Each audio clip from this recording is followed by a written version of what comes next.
YTN 라디오 이동의 뉴스 정면서 2부 시작합니다. 정치권을 뜨겁게 달군 이슈들을 더 치열하고 더 과감하게 분석해드립니다. 세상 가장 핫한 정치쇼 쇼미더 정치, 조상호 전 더불어민주당 상근 부대변인, 국민의힘 이준석 전 최고위원, 오늘은 두 분 전화로 모십니다. 나와 계십니까? 예, 안녕하세요. 안녕하세요. 예, 코로나 확산세가 심하기 때문에 두 분 스튜디오로 모시지 못하고 전화로 연결합니다. 청취자 여러분 양해 바라고. 자, 전화로 연결하기 때문에 음성이 좀 겹치지 않게 두 분도 좀 주의해 주시기 바랍니다. 먼저 백신부터 얘기해 볼까요? 백신을 두고 여야 정치권 입장이 극명히 갈리고 있는데요. 여당 입장에서는 정부가 최선을 다하고 있다. 안정성 문제도 꼼꼼히 체크해야 한다. 이런 입장이고, 야당은 정부가 제대로 못하고 있어서 늦어지고 있다. 이런 건데, 일단 여당 입장부터 먼저 들어보죠. 사실은 지금 언론에서 문제를 제기하고 있지만 지금 단계에서 백신 확보 수준 자체가 문제된다고 보고 있지 않거든요. 왜냐면은 화이자나 모더나 백신 같은 경우 미국에서도 일주일에 한 13만 명 정도, 그러니까 한 달 해봐야 한 50만 명 내외 정도밖에 접종이 안 됩니다. 왜냐면 이제 초급제원 유통을 해야 되는 상황이어서. 조 대변인님, 잠시만요. 네. 이준석 최고 혹시 지금 스피커폰을 하십니까? 아닙니다. 지금 통화 연결 상태가 좀 안 좋네요. 그러면은 이준석 최고는 끊었다 제가 다시 연결할게요. 예. 자, 조상호 전 대변인님 계속 말씀해 주세요. 네, 사실은 화이자나 모더나 백신 같은 경우는 초극저온 유통을 해야 되는 상황이어서 어차피 들여와도 대다수 병원에서 접종이 어렵습니다. 우리의 경우에도 일반 병원에서 대부분 불가능하고요. 전문가들 예상하는 걸로 보면 우리나라 같은 경우에는 한 달에 많아야 한 10만 명 정도 접종을 할 수 있다는 거예요. 예. 그러면 결국 10만 명씩 해가지고 언제 그러면 집단 면역이 됩니까? 거의 한 60%에서 70% 정도는 백신을 맞아야 집단 면역이 발생한다고 보는데, 예. 결국에는 상온 백신으로 알려진 아스트라제네카 백신 유통이 이루어져야만 사실은 집단 면역이 가능하거든요. 예. 근데 미국과 캐나다도 이미 먼저 시작했다고는 하지만 결국에는 전문가들 대다수가 내년 말에나 집단 면역이 발생한다고 봐요. 그리고 이 부분 관련해가지고 가장 전문가라고 할 수 있는 김원한 대한예방의학회 신종 코로나 바이러스 감염증 대책위원장께서도 지금 백신 확보 자체가 큰 문제가 있다고 보지는 않는다고 이미 얘기한 바 있거든요. 오히려 지금 그분 같은 경우는 공공의료가 더 확대돼야 된다. 지금 왜냐면 이 공공병원들이 부족해가지고 결국에는 이제 중환자실 같은 병실 부족 문제가 지금 발생하고 있지 않습니까? 그래서 예. 그런 부분에 관해서 정확하게 전문가들이 문제를 제기하는 부분을 갖고 얘기를 해야지, 기자들이 이게 마치 쇼잉 하듯이 이거 드디어 시작했다, 그런 방식으로 이렇게 경마식 보도로 끌고 가서 국민들에게 이렇게 불안감을 조성하는 것 자체가 결코 바람직하지 않다는 거거든요, 전문가들이. 예. 그런 부분을 좀 유념해서 좀 봐야 될 것 같습니다. 야당은 부대변인 이야기 맞다고 하고, 야당은 그러면 정쟁으로 그런다 치고, 언론은 왜 그렇게 쓰고 있다고 생각하세요? 그러니까 언론에서 보기에 굉장히 자극적인 모습들이거든요. 먼저 예. 이렇게 백신을 접종하고 이렇게 되면 뭔가 모든 것들이 다 이루어지는 것처럼 얘기를 이게 딱 이른바 그림이 좀 나오지 않습니까? 그러니까 예. 그런 것들 때문에 자꾸 이런 부분을 유발하는데, 이게 오히려 실질적으로 코로나 대책을 이렇게 수립해가지고 시행하는데 차질을 줄 수도 있다는 거예요. 예.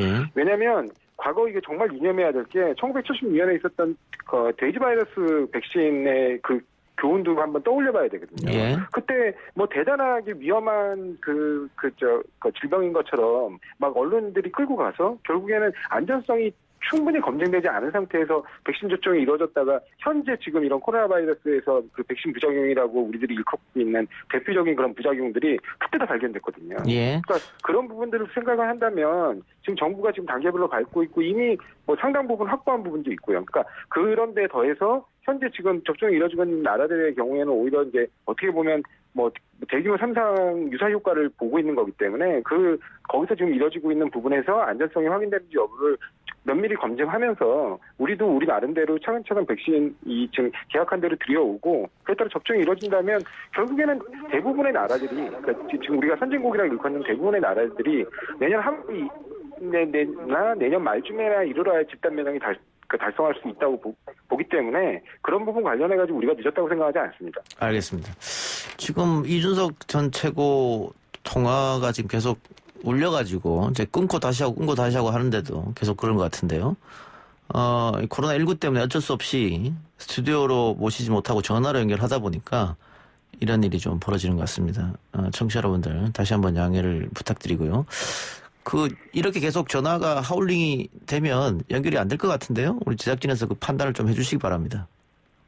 예, 물론 뭐 지금 토론이기 때문에 양쪽의 얘기를 다 들어야 하는 상황이긴 합니다만은 매끄럽게 지금 진행되지 않고 있어서.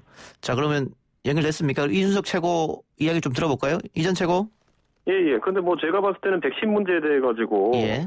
저는 여당과 정부 측에서 이게 백신이 다 준비가 된 상황 속에서 준비는 우리가 다 됐고요. 그런데 뭐 안전성 문제는 좀 더 우려되니까 우리가 좀 더 조심스럽게 접종하겠습니다. 이렇게 하면은 굉장히 국민들한테 그 안전성에 대한 설득력이 있을 텐데 예. 그게 아니라 준비된 건 없습니다. 그런데 준비 안 한 이유가 안정성이 확보 안 돼서 그래요. 뭐 이렇게 얘기하면요. 예. 사람들이 핑계로 받아들이지 이거를 진짜 무슨 안전성 때문에 조심했다 이렇게 생각하는 건 아니거든요. 예. 예를 들어 캐나다 같은 국가나 아니면 싱가포르 같은 국가들은 뭐 백신 개발국도 아닌데 먼저 백신을 이제 충분량을 확보했는데 이 나라들은 그러면 자국민에 대한 안전성 문제를 고려하지 않고 이제 했다고 주장하는 거거든요. 예. 그래서 저는 이게 뭐 지금 와가지고 백신이 확보 안 된 상황 속에서 핑계처럼 얘기하는 거는 굉장히 설득력이 떨어진다. 전 이런 생각을 하고요. 예.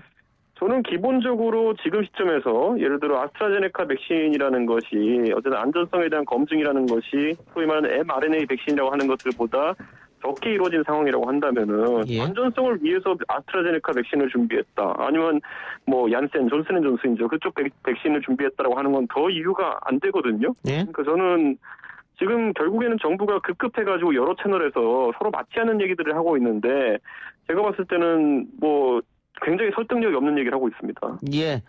근데 제가 볼 때 저도 뭐 전문가는 아니지만 화이자나 모더나 같은 경우는 지금까지 뭐 어떤 백신을 개발할 수 있는 부분에 대한 능력이 이렇게 검증이 안 된 곳입니다. 근데 이 아스트라제네카 같은 경우는 원래부터 백신을 제작 생산하던 곳이거든요. 그리고 더더군다나 mRNA라는 그 방식은 이제 이렇게 많이 시도된 적이 없는 방식이에요. 반면에 그 아스트라제네카 백신 같은 경우는 지금까지 그 코로나 관련 백신들, 코로나 관련 질병들에 관한 백신들 관련해서 늘 써왔던 방식입니다. 그런데 단지 저번에 그 어떤 삼상 실험을 진행하는 과정에서 약간의 절차적인 미스가 있어서 그 부분이 더 검증 보완돼야 된다는 이유로 지금 그 미 FDA 승인이 좀 늦어지고 있는 것 뿐이거든요. 그러니까 그런 부분에서 안전성 문제를 뭐 짚고 넘어가시는 거는 좀 실제하고 좀 다른 내용이다. 그건 좀 말씀드리고 싶습니다. 자, 이전 최고 반론 듣고 지로 넘어가겠습니다.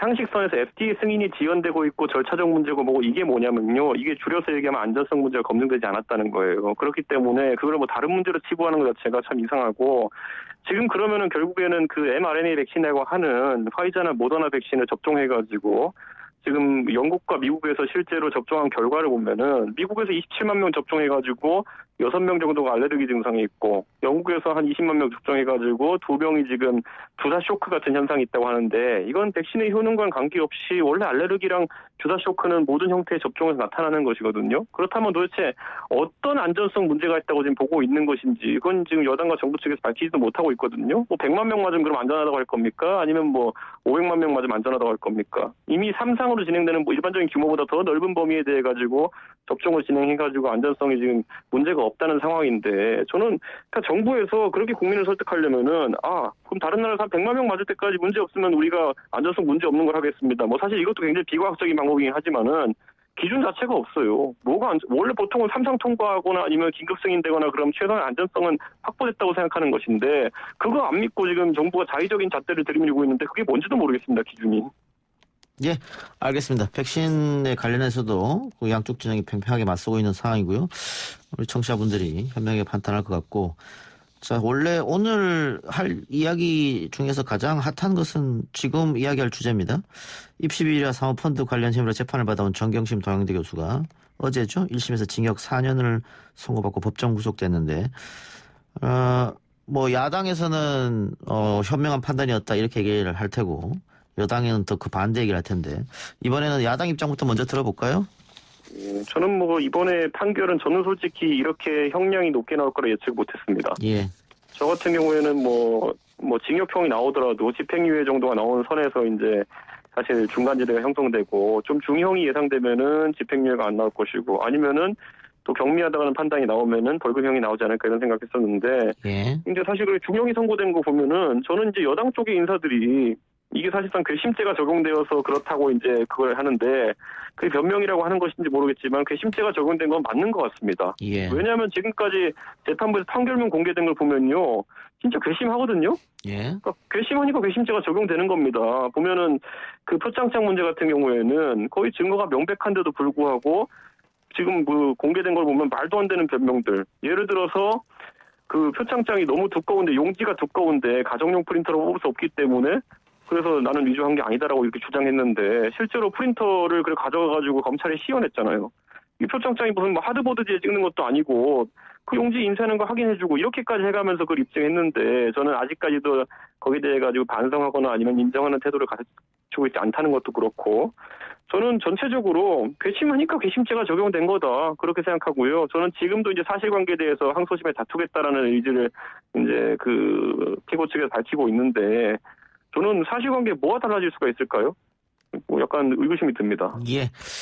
자, 조 전 대변인. 사실은 뭐 일단 제출된 모든 증거를 본 거는 재판부기 때문에 일단 1심 판단 나온 그 부분 자체는 존중을 합니다. 근데 어쨌든 3심 체계 하에서 아직 그 항소심하고 대법원 결론이 남아 있기 때문에 그 부분 관련해 가지고 이제 항소 의지를 밝히고 있으니까 그 나중에 이제 항소심에서 어떻게 달라질지 여부는 좀 더 지켜봐야겠죠. 예. 그런데 사실은 이번에도 마찬가지로 꼭 짚고 넘어가고 싶은 부분이 있는데 바로 검찰 수사의 정당성에 관한 문제입니다. 예. 이번 사실 판결에서도 확인된 거는 정경심 교수가 사모펀드 운영 주체가 아니고 단순 투자자에 불과했다고 또다시 확인해 줬어요. 그래서 예. 그 이전에 조범동 사건에서도 이미 한번 그 법원이 사모펀드 운영 주체는 조범동뿐이다. 더더군다나 이거는 권력형 비리가 아니다라고 판단을 한 적이 있거든요. 예. 같은 판단이 나왔다는 겁니다. 예. 그러면 검찰이 최초의 대대적인 수사의 필요성과 당위성으로 언급한 권력형 비리는 다 어디 갔나요? 아니라는 게 너무 명백해졌거든요. 예. 그러면 결국에는 100여 명의 수사 인력을 동원해가지고 사실 한 인간의 어떤 전인격을 다 털어서 밝히기 고작해서 입시 비리하고 고위공직자 가족에서는 허용이 안 되는 그냥 펀드 투자 내지 주식 투자의 불법 정도로 확인했다는 거거든요. 예. 이게 정말 온 나라를 뒤집어 흔들 만한 그 중대한 범죄인지 정말 묻고 싶고요. 비슷한 사례에서 청주에서도 논문 저자 등재를 통한 의전한 입시 비리 사건이 있었습니다. 예. 이거 검사 한 명이 다 한 거예요. 진짜. 예. 근데 이게 지금 100여 명 동원해서 한 결과입니까? 이 부분 관련해서 정말 이런 부분들 때문에 현 정부의 검찰개혁 의지를 약화시키거나 그 수성을 왜곡하려고 검찰개혁을 막아내기 위한 검찰권 남용 아니냐. 이건 전형적인 그 또 한 사례로 기억되게 될 겁니다. 알겠습니다. 이게 지금 뭡니까? 예. 지금 조 전 부대변 이야기는 이게 검찰이 처음에 수사를 사모펀드 권력형 비리로 수사에 들어갔는데 조범동 재판도 그렇고 이번 정경심 씨 재판도 그렇고 사모펀드 관련해서는 대부분 무죄가 나왔으니까 그런데 검찰이 들어갔다가 결국은 별건 수사로 해서 이런 결과가 나왔으니까 검찰권 남용 아니야 이런 지적 같은데 이준석 전 최고?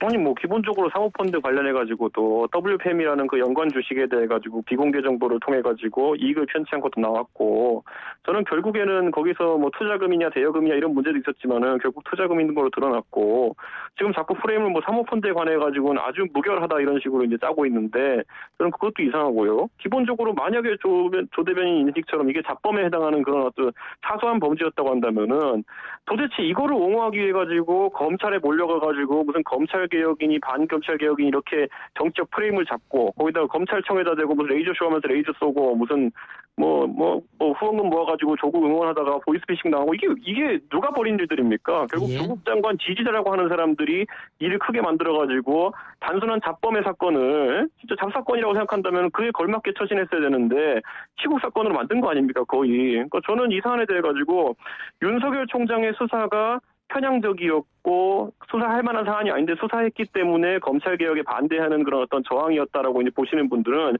이번에 첫 단추가 잘못된 거예요. 이 정도 사안에 대해 가지고 수사할 수 있죠. 지금 혐의가 15가지인데. 예, 알겠습니다. 근데 사실은 선우를 잘못 말씀하시는 자, 건데. 조 대변인 짧게 해주세요. 시간이 없어서. 예, 선우를 잘못 말씀하시는 건데 애초에 별것 아닌 건을 대대적인 압수수색으로 큰 그림을 그려가지고 그 어떤 그 대통령의 인사권을 모욕하고 그런 방식으로 출발했던 건 지금 윤석열 검찰이에요. 처음부터 우리 여당에서 이 사건을 키운 적이 없습니다. 그 부분에 관해서는 좀 명확히 해주셔야죠. 알겠습니다. 자, 이준석 최고도 아까 전에 한 가지만 짚고 갈게요. 예. 국정농단 같은 경우에는 정유라가 금메달 목에 걸고 이화여대 입시하는 곳에 갔다 이것부터 시작된 건데 금메달은 심지어 위조도 아니었어요. 근데 그렇게 해서 시작해서 그 고구마 주기처럼 따라 나오다 보면 국정농단이 생기고 그다음에 그 대통령 탄핵되고 이러는 겁니다. 예, 알겠습니다. 자, 이 전 최고도 그 모두의 4년 나온 건 좀 본인도 놀랬다, 많이 나온 것 같다라고 했는데 저도 4년까지 나온 일인가 이게 이렇게 판단했었거든요. 이게 왜냐하면 표창장 위조가 입시비로 간 건데 이렇게 4년까지 나온 이유는 그럼 어디에 재판부가 이렇게 판단한 이유는 어디에 있다고 생각하세요? 아까 얘기했잖아요. 저도 괘씸죄라는 것을 동의한다고요. 근데 예. 제가 이번에 판결문이랑 보도자료 나온 거 보니까 진짜 괘씸한 거 맞더라고요. 그러니까 괘씸죄가 적용된 거 맞는 거죠. 알겠습니다. 자, 시간이 이제 2분여밖에 안 남아서 하나 질문에 두 분 한 번씩만 답변하고 하면 마칠 것 같습니다. 윤석열 총장의 정직 집행정지 2차 신문이 이제 끝이 났어. 이번에 이제 곧 있으면 결론이 날 것 같은데 어떻게 결론 날 것 같습니다. 두 분 한 번씩 예측해 주세요. 할까요? 예? 예, 조상우 변호사입니다. 제가 볼 때는, 일단은, 저기 재판부도 분명히 그 부분에 대해서 성명을 구했거든요. 뭐냐면, 네. 회복할 수 없는 손해가 도대체 거기에 법치주의나 사회 일반의 이익이 포함되느냐. 왜냐면, 이건 아주 일반론이고, 이건 그 통설적 견해예요. 그러니까, 근데 윤 총장은 자꾸 자기가 어떤 수사권, 그다음 내지는 월성원전 수사에 차질이 우려, 기타 법치주의나 사회 일반 이익을 자꾸 회복할 수 없는 손해에 포함된다라고 주장을 해왔거든요. 근데 그 부분에 대해서 근본적 의문을 표현했고, 집행정지에서는 핵심적인 요건이 그 부분이기 때문에, 이번엔 집행정지를 인용하기는 어려울 것으로 봅니다. 예, 인용하기 어려울 것이다. 자, 이전 최고. 저는 회복할 수 없는 피해라는 게 물론 여러 가지 복합적인 개념이 있겠지만은 제가 수사 결과를 놓고 보면요. 조국 장관에 대한 수사, 일가에 대한 수사 같은 경우에는 한동훈, 윤석열조가 이제 해가지고 진행했는데 실제로 유죄를 받아냈어요. 그런데 지금 오늘 공교롭게 나경원 의원에 대해 가지고 제기되었던 여러 사건들에 대해 가지고 판단이 나왔는데 모든 사안에 대해서 불기소하기로 중앙지검이 판단 내렸거든요. 예. 그러니까 결국에는 이성윤 지검장 하에서 수사하는 것들은 사실 범죄가 안 되는 것들이고 윤석열, 한동훈조는 범죄가 될 만한 거 물어 수사한다. 그게 이명박 박근혜 탄핵의 구속수사부터 시작해가지고 지금 이번에 조국 수사까지 이 사람들이 냄새 맡고 묻는 것에는 실제로 뭔가 있다는 걸 보여주는 것이기 때문에 원전 수사나 이런 것들이 있어가지고 이런 정직 판단으로 인해가지고 실제로 죄를 지은 사람들이 죄를 못 받게 되면은 국가적 손실이죠. 알겠습니다. 두 분 말씀 오늘 잘 들었고요. 자, 오늘이 2020년 두 분의 마지막 방송이고 내년에 또 다시 뵈야 할 것 같습니다. 예. 내년에 또 활기차게 방송해 주시고 연말 잘 보내십시오. 예, 네. 코로나19도 조심하시기 바랍니다. 예, 즐거운 성탈 되십시오. 예, 두 분 고맙습니다. 감사합니다. 예, 들어가십시오. 네. 예, 지금까지 조상호 전 더불어민주당 상근부대변인 그리고 국민의힘 이준석 전 최고위원이었습니다.